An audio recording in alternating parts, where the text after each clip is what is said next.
thank you for taking the time to Thank you chat for with me. giving me the time. Yeah, and so I watched the film yesterday. Oh, you did? Very You at the entertaining. screening? Okay. Yeah. Okay. Well, I couldn't see it at the screening. I had to watch it on a choppy computer through the video. Oh, I wish you could see it Yes, like on I the was big, like, you know, I the don't big, think I got big the screen. full visual. Yeah. So I'll have to see if I can catch it again. But I wanted to ask, I'm sure the decision to direct your first feature-length film, particularly in Vietnam, must have required a lot of thought, a lot of time. Why did you choose Vietnam for your debut? Well, it took about 4 years almost 5 since I wrote the screenplay and just sort of nursed it along and trying to find a home to make it and trying to find someone who would actually give you your first shot at directing a film, and then especially a film this scope. And I started going back to Vietnam about 5 years ago. Sort of fate, really. Never thought I'd be in Vietnam, but I got invited to go there to make movies. The first one's called The Rebel, and it's quite a nice film. But I keep going. I didn't think, you make a movie and you go home, and didn't think I would, every year I would go back and make another Vietnamese language film, and I just really enjoyed it because they were roles that were just with great depth and roles that you wouldn't see in Hollywood for Asian Americans. So I started meeting people there in the industry, which is very small, and started a production company there about 2 years ago. And this project, of course, went through a couple potentials in LA. We had Fox International at one point was very interested in it, but I realized that in order for me to find someone that can trust me or give me a shot anyway, and I can still have, creative control, is I have to make it for the least amount of money. And having produced a couple of films in Vietnam, it was very obvious to me that economically that was the place that I would attempt this, and the budget on it for Vietnam, it's on the high side, and this is the first fantasy genre for Vietnam. It's nothing new for the international cinema, but it's just a pathetically small budget compared to, let's say, to a Korean film. It's still very, very small, but I made the decision because I wanted it to have a Vietnamese soul, even though I wanted to not be a Vietnamese film that people used to expect to come out of Vietnam. But at the same time, I wanted the characters to speak Vietnamese, and I wanted it to be made by Vietnamese, and that's sort of the genesis of it, And as you can tell, I have a great adoration for Sergio Leone, and so I thought, okay, this is how I would do it.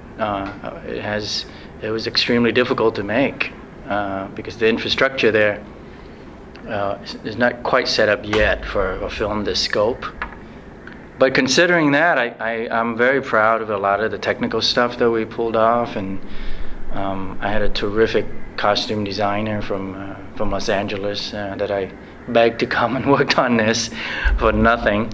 My DP was from Thailand, and one of my good friends who played the villain, Roger Nguyen, begged him to come over, and he'd never been to Vietnam, and so I had a lot of great people supporting me because they know it's a real passion project of mine. It's funny, I spoke with a Korean actor last year who said, oh, well, the budgets for our action films are about 20 million compared to 200 million. Is that all? And now you're saying compared to Korean films, so, This film is less than $2 million, pathetically small. Yeah.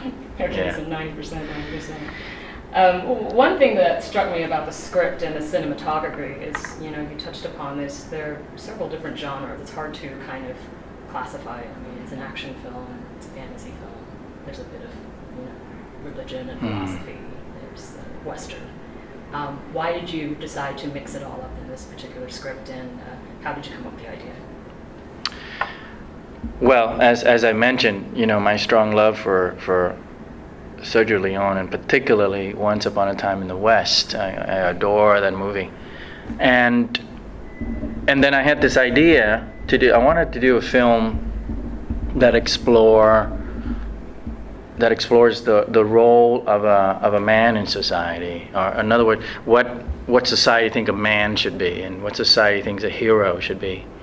In movies and in literature, heroes are sort of have a certain look. It's got to be cool, got to be this or whatever, and I thought, well, the real heroes sometimes are like the baker in the film. Is the ordinary man who gets up every day and takes care of his family and makes certain sacrifices and love unconditionally and so on, and those are the heroes. And then the ones that we sort of worship and genuflect, they kind of messed up.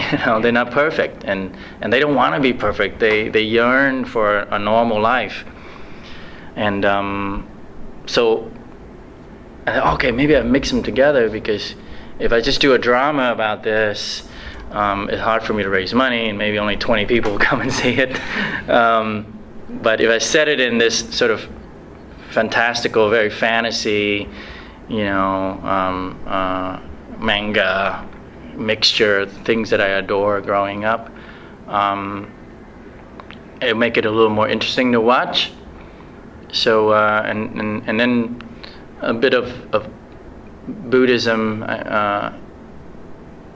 ideas that I was very influenced by my grandmother and my family when I was growing up. The idea of having to sort of take care of your own inner demons, so to speak, clean your own house. And so perhaps, typical first-time director, sometimes you get very ambitious and you throw everything into the pot, but I certainly didn't set out. I didn't want to do a movie about Buddhism, that's for sure, and that's something that I actually have to kind of explain to the Vietnamese press too when the film came out a month ago, because the Vietnamese titles actually has very strong Buddhism. Yeah, I was wondering what that meant. Le Phật, Le is fire, Mm-hmm. and Phật is Buddha. Oh, And okay. and it in Vietnamese it's very poetic, but it's very strong. So when the project was started to get publicity, and no one has seen a foot of it yet, everyone thought it was going to be a movie about Buddhism. And in essence, it's not really. And I don't have an interest in really do a whole film about Buddhism, nor am I qualified to do that. But I wanted to have this sort of mythology about these monks, who are super martial artists, and they gave up their spiritual practices to go to war, and then they're no longer spiritual beings, because when you engage in war, a lot of horrible things happens. Were there any elements of the script that you had to maybe tailor specifically to a Vietnamese audience, as opposed to, if I'd done this in Hollywood, I would have maybe done the dialogue a little differently or the scenes differently? But since the target audience is Vietnamese, did you find yourself having to switch things a bit? Yes, it was a struggle for me, because I write as I always do in English, and I always wean on the American 3-act structure storytelling, and even my sense of humor is very American. Mm-hmm. And so some of the humor in my original script, I had to kind of scrap and just kind of work with the actors to come up with a more organic Vietnamese sense of humor in some of the scenes, especially with the thugs in the village. The scene in the bakery, and some of that was sort of improvised by the actors, and I would be like, okay, that's. I mean, I get it. It's funny when I hear it, but I couldn't write that, and so the actors helped me a lot with some of the humor. The rest of the content, I kept it pretty much intact, and because I wanted to make it. I was hoping that when the film is done, it would be a Vietnamese film that Westerners can relate to. It's not so exotic, and so I kept the story, pretty much intact, and but the humor was a struggle. And then there's a couple of humor stuff in there that I actually kept very American. And of course, some of the Vietnamese audience, some of the reviews in Vietnam, they said exactly that. They said, it's very obvious that Dustin Nguyen grew up in America, and but you can't please everyone. What sorts of challenges did you face, not only as a director, but you're starring at the same time? It was brutal. I actually, at some point, when I was raising the money, I had an actor in mind to play the role, but the investors wouldn't sign off on him. And they insisted that I have to take one of the lead roles. So going into it, I was not naive. I knew, and I had spoken to someone who I respect a lot, who have done this, have starred and directed a pretty big epic film. And he said, man, you're gonna die. And and it was nearly that. I'm so exhausted. But of course, while you were doing it, you pumped with adrenaline, and I made sure I had a really good team, as good of a team as I could put together. And the rest, you just take it day by day. There were days where I just felt like, oh man, I just need to get through the day, and there's just so much pressure. I mean, again, I'm not naive, but when you actually in the trenches, and all these questions are coming at you, because the director has to say yes or no to everything, and then oh shit, now I gotta act.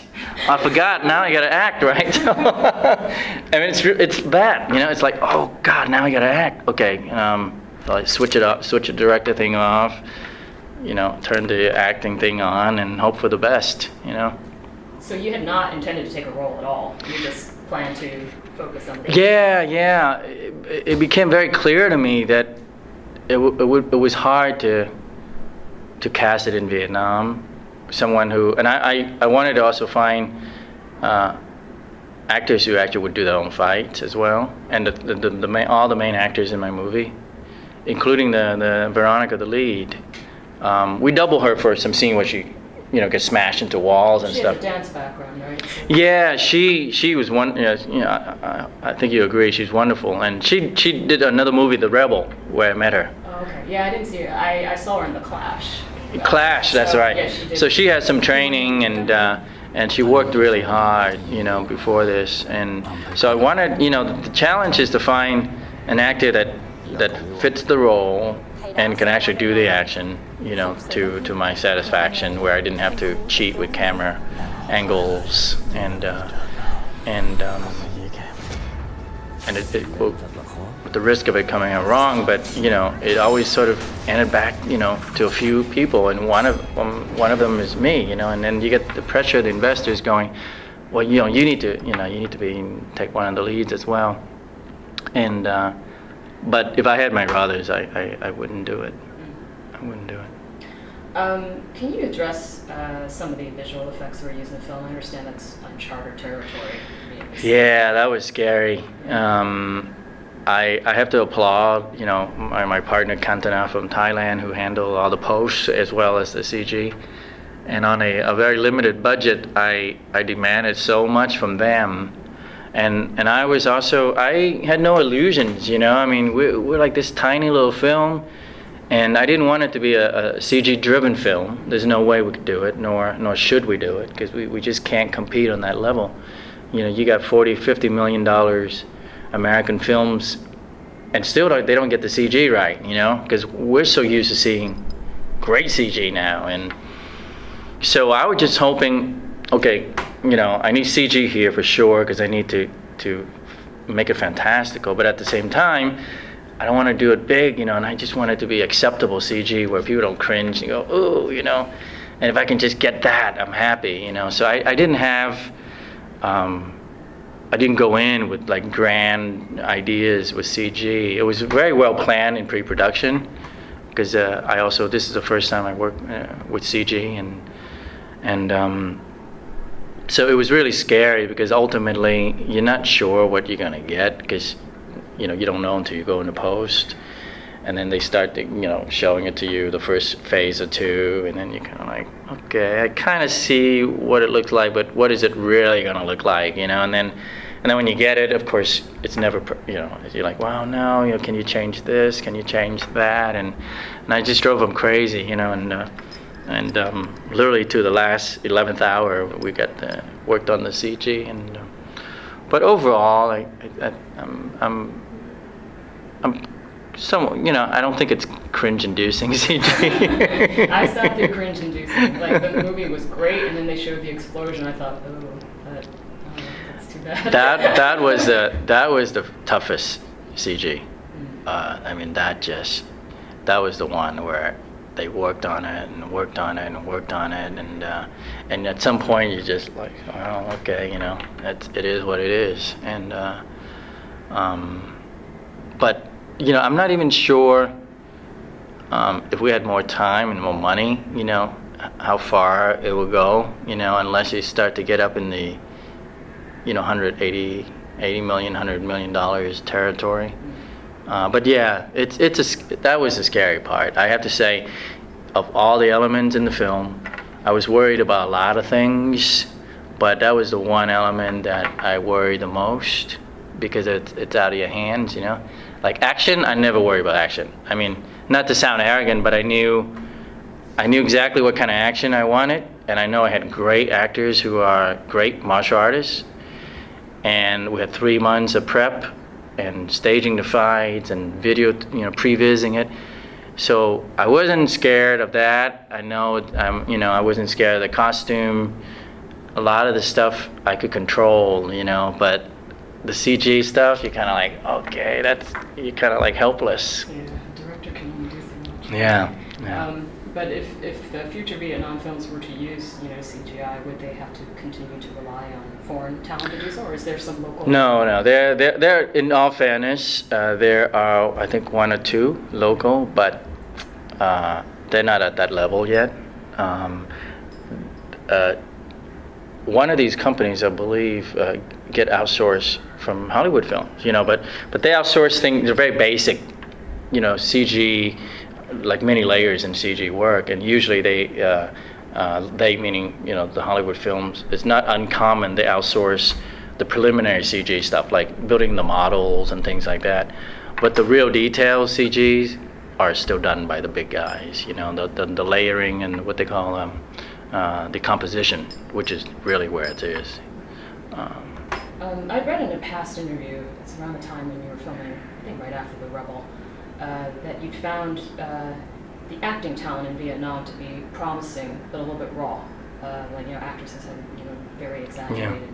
Yeah. Now that you've been in the industry there for several years, you see any changes in terms of, maybe the formal training that is available, or, schooling? Well, in all fairness, there's definitely been improvement, because more films are being made every year, and so because of that, the actors get a chance to work more, and because they also work on TV, series and things like that, and they have a chance to work on their craft, if you will, and it's getting better, but there are no formal training. I mean, really, that hasn't really improved that much, because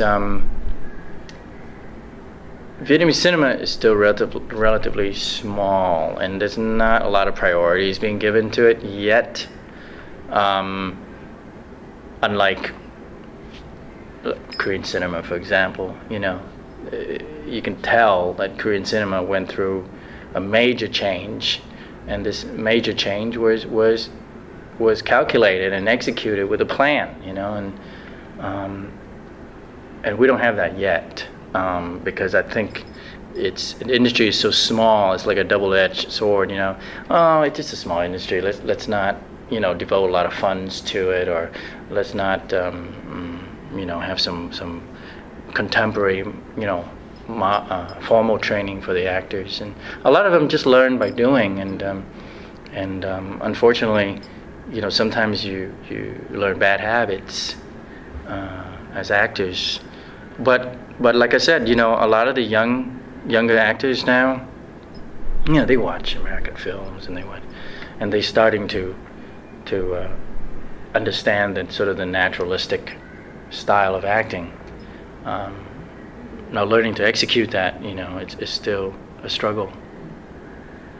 I understand your parents were in the entertainment industry before your family left Vietnam, and you know they had a reaction when you decided to go into the industry back in the States. Now that you've decided to start a production company in Vietnam and so on, what's the reaction to that? Are they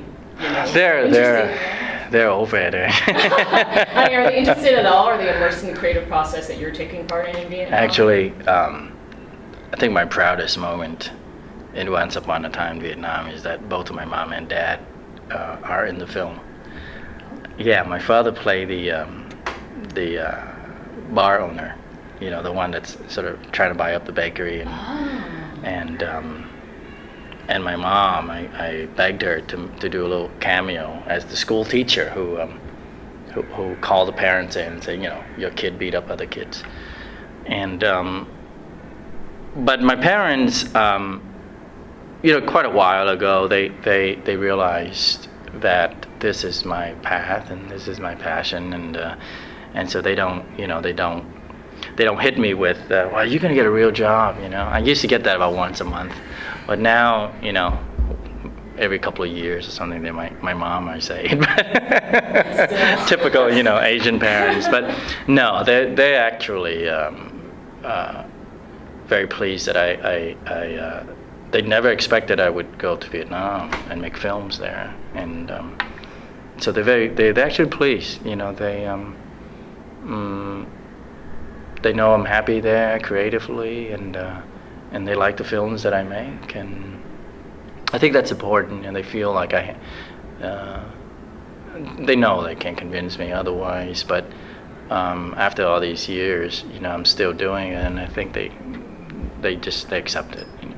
That's great. They were both in the film. Yeah, It was yeah. like directing them. Yeah, it was fun. Okay. It was fun. My father, you know, I convinced him for like a year. He didn't want to do it, and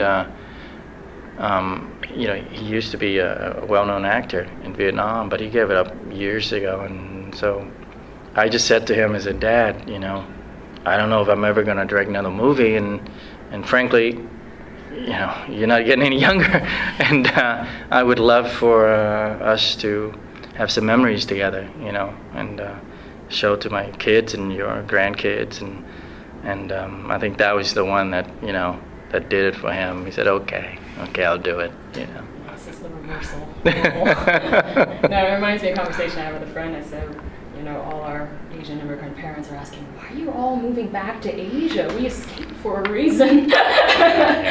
We give you a better life. I'm like, yeah, well. Life, you know, you never know. I mean, 7 years ago, you say to me that I'd be making movies in Vietnam, I would say, impossible. You know? But that kind of segues into my next question. You know, a number of Asian actors raised in the States, they either decide, okay, I'm going to be 100% in Hollywood, or I'm going to go to Asia, or I'm going to try and have a foot in both worlds. And your path was interesting because you've been in the States for quite some time before deciding to move over to Vietnam. I mean, do you see yourself solely based here, still crossing back and forth? Well, for practical purposes, I'm pretty much based out of Vietnam, Ho Chi Minh City. You know, due to my production company and the amount of films that I make there, it demands me to be there full time. I found it was difficult to try to sort of have one foot here and one foot there. My agent kind of gave up on me, you know. There, I mean, we're very good friends still, and he always check up on me, and he actually quite proud of the films I do in Vietnam, and he sees why I do it. Cause he's like, oh wow, you know, these amazing roles you do over there. But it wasn't a conscious decision. I think it's just something that just happened. I quickly realized that I can no longer have one foot here and one foot there, and the kind of work that I do in Vietnam, it gives me a lot of creative pleasure, and I don't, you know, I also don't think, oh, I left Hollywood. I think it would just, oh no, this is sort of what interests me right now, and who knows what's going to happen, you know. But I wouldn't be able to do the things that I do and make the kind of films I make in Vietnam, in Los Angeles. Sure. Yeah. My last question, what was the most difficult adjustment for you returning to Vietnam after so many years and working in cinema there? On a personal level, there was never any adjustment period. I just felt so at home when the first week I was back. It never felt like I left, you know. I mean, obviously the landscape, everything is very different. You know, they speak differently now. They have different slangs. But I just dove right in. I just felt really at home. Of course, creatively, on the logistical level, making a Vietnamese film, you know, there's no trailers, you know. There's not even a proper, like, chair, you know. You just rough it. I only want green M&Ms. Don't get any and that takes a little bit of adjusting to. I mean, I'm not, you know, I was just joking. We actually don't have trailers, but it's not something that I need. But for sure, you know, everything is just harder. It's no different than independent filmmaking in America too. You know, when you make an indie film in Hollywood, it's tough too. You know, there's no catering. You know, your mom goes and helps you, or your friends come and cook for the crew, and so Vietnam's kind of like that. It just even more so because there's not an infrastructure yet for proper filmmaking. And when I say proper, I mean the infrastructure that I'm used to in Hollywood. You know, everything from the things that you know, portable toilets. I mean, believe it or not, you know, it's really hard. You know, because it's not something they cater to. You know, like, I mean, you don't go, oh, I'm gonna start a business with portable toilets. There's a need for it, you know, because all these film shoot over there. You know, they make. When I came back, they were making 6-7 movies a year, and with the budget they have, you know, you don't need portable toilet. You just run over here and ask somebody to use the toilet. Things like that, and little things like that. Of course, on a long film shoot, it can make your life hard versus a quick 1 or 2 day commercial shoot. But these things you just sort of accept it, you know, as it is. In a way, it sounds more exciting, maybe more satisfying, because you're helping to build a whole industry from the ground up. Right? It's satisfying, you know. It's got its frustration, but you have to, you know. For me, I weigh out the pros and the cons, you know, because you can't have everything, and for me, the satisfaction outweighs the frustrations. And they're just something that you know, of course it's easier said when you're done, you know, and you look back and you go, wow, you know, we roughed it together and we got through it. There's a certain amount of pride and satisfaction that you get from that kind of a shoot. But yeah, I mean, I love to feed the crew better, you know. I love to put the actors up in these better hotels, things like that, and I always try my best within the constraints of the budget. But at the end of the day, you know, I think as long as you can get, you know, decent work done and everyone's happy, you can't really ask for more than that, really. And if you do, it's not there to ask. Great. Thank you very much. Thank you.